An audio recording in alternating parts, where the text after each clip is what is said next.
Three relatives of Christopher Dudus Coke wanted for murder.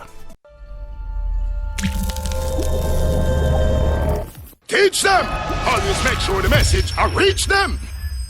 The Kingston Eastern Police have listed 5 men, 3 of whom are family members of imprisoned former Tivoli Gardens strongman Christopher Dudus Coke, as wanted in connection with the murder of 31-year-old Patrick Davis, otherwise called P-Boy, whose body was found in Rockfort, Kingston 2 on Monday the 12th of March 2018. The men are being urged to turn themselves in to the police immediately. The 3 relatives of Dudus are 27-year-old Lanchester Coke, otherwise called Bamati, 41-year-old Leighton Coke, otherwise called Livity or Live Up, and Christopher Coke, otherwise called Titiman, all of Tivoli Gardens addresses.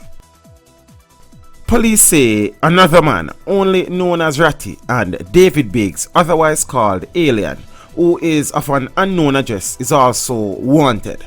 Police say anyone with information that can assist with the capturing of these men are being asked to contact the Elliston Road Criminal Investigation Branch at 928-4200, the police 119 emergency number, or the nearest police station. Crime Stop at 311 or 811. Teach them! Hey, yo, hello! Send the message and make it reach them. Teach them. Right here, Warlord representing. Thank you for watching. Please leave a comment below. Remember to like and share the video. Don't forget to subscribe for more awesome content. Follow me on social media and check out the suggested videos on screen. This is Teach saying, until next time, walk good, my friends.